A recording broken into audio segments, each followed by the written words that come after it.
বিকাল 3:30 কালকে আমার বাসায় কি হয়েছে আপনারা অলরেডি জানেন।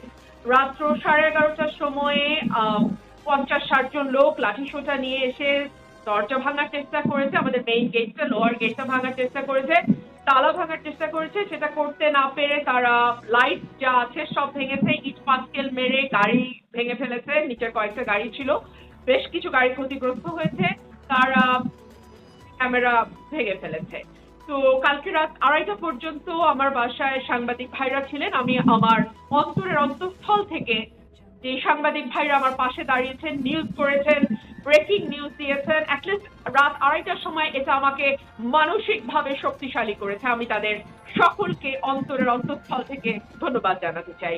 আমি একই সঙ্গে এটাও বলতে চাই, বাংলাদেশ কিন্তু একটা যুদ্ধাবস্থার মধ্যে আছে।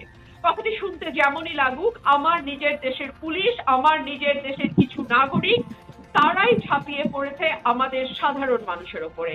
আমি 1971 দেখিনি, আমি পাক হানাদার বাহিনীর তাণ্ডব দেখিনি, আমি রাজাকার আলবদরের নোংরামি দেখিনি, কিন্তু স্বাধীন দেশে স্বাধীন নাগরিক হিসেবে যেই দলটি নিজেকে স্বাধীনতার পক্ষের শক্তি দাবি করে, যেই দলটি দাবি করে বাংলাদেশের স্বাধীনতা রচিত হয়েছে তাদের হাত ধরে, যে দলটি বাংলাদেশের সংবিধানের প্রণেতা হিসেবে নিজেকে দাবি করে, যেই দলটি আসলে নিজেকে মনে করে বাংলাদেশটা সৃষ্টি করেছে তারা, সেই দল শুধুমাত্র ক্ষমতায় থাকবার জন্য এবং শুধুমাত্র ক্ষমতায় থাকবার জন্য নির্বিচারে নিজের দেশের নাগরিককে গুলি করে মেরে ফেলতে, নিজের দেশের ছোট ছোট শিশুদেরকে, প্রায় 34 জন শিশুকে হত্যা করা হয়েছে ইউনিসেফ বলছে।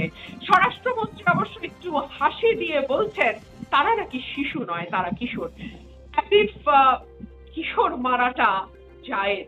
যাই হোক, 18 বছরের একদিন কম হলেও সে আন্তর্জাতিক আইন অনুযায়ী শিশু, দেশের আইন অনুযায়ী শিশু। আমি সেই তর্কে যাচ্ছি না। আমার কাছে শিশু, কিশোর, তরুণ, যুবক, বৃদ্ধ সকলের মৃত্যুই আমার কাছে নৃশংস। আমি একটি মৃত্যুকে আরেকটি মৃত্যু কোনোভাবেই আলাদা করতে পারি না।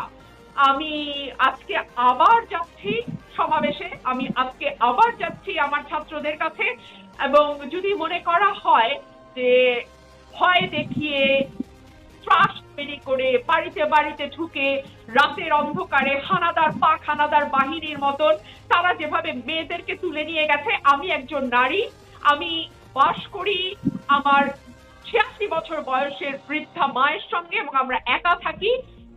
এই নারীকে যদি আপনারা পাক হানাদার বাহিনী যেভাবে 71 সালে যাদের গল্প করেন না, যাদের কথা আপনারা বলে বলে রাজনৈতিক ফায়দা নেন, আজকে আপনার দলের লোকজন, শেখ হাসিনা আপনাকে বলছি, আপনার দলের ছেলেরা আজকে আমার বাসার নিচে এসে আমাকে সেই ভয় দেখায়। পাক হানাদার বাহিনী আমাদের নারীদের উপরে যে অত্যাচার চালিয়েছে, সেই অত্যাচারের ভয় আপনার দলের ছেলেরা, আপনার দলের যুবকরা আমার বাড়িতে গভীর রাতে এসে গেট ভেঙে সেই ভয় দেখায়। তো ক্ষমতায় থাকবার ন্যূনতম কোনো ন্যায্যতা আপনার নাই, ক্ষমতায় থাকবার ন্যূনতম কোনো আইনগত ভিত্তি আপনার নাই, এবং সবচেয়ে বড় কথা, যেই মানুষের কথা আপনারা বলেন, গণমানুষের কথা বলেন, সেই গণমানুষের রায় সম্পূর্ণভাবে আপনাদের বিপক্ষে।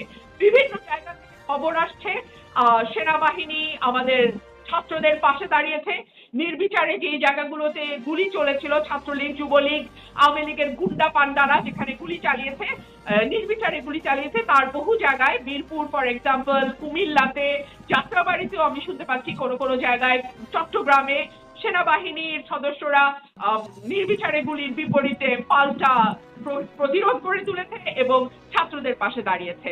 আমি দেশপ্রেমিক সেনাবাহিনীর কাছে একটি অ্যাপিল করব, আপনারা সব সময় দেশের মানুষের পাশে দাঁড়িয়েছেন, আপনারা বাংলাদেশের নাগরিক, আপনাদের তৈরি করা হয়েছে দেশপ্রেমিক নাগরিক হিসেবে এই দেশের মাটিকে, এই দেশের মানুষকে রক্ষা করার জন্য। শুধু এটুকুই আপনারা আপনাদের মাথায় রাখবেন।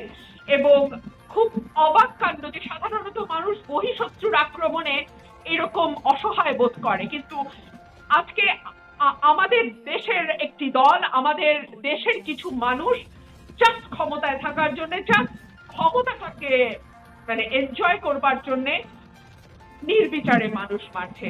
এবং দেখলাম স্বরাষ্ট্রমন্ত্রী একটু মুচকি হেসেই বললেন প্রধানমন্ত্রী চাইলে তিনি পদত্যাগ করবেন। শুধু স্বরাষ্ট্রমন্ত্রী নয়, দেশের মানুষ চাইছে প্রধানমন্ত্রী থেকে শুরু করে তার পুরো ক্যাবিনেট পদত্যাগ করুক, পুরো সরকার পদত্যাগ করুক। আমি আশা করছি সরকারের শুভবুদ্ধির উদয় হবে, আর একটি প্রাণ যাওয়ার আগে এই সরকার পদত্যাগ করবে। সারা বাংলাদেশ জুড়ে বিভিন্ন জেলায় জেলায় প্রাণহানির খবর আমরা পাচ্ছি, বিভিন্ন জেলায় আমাদের ভাইদের রক্ত ঝরছে, বিভিন্ন জেলায় জেলায় তাণ্ডব চলছে।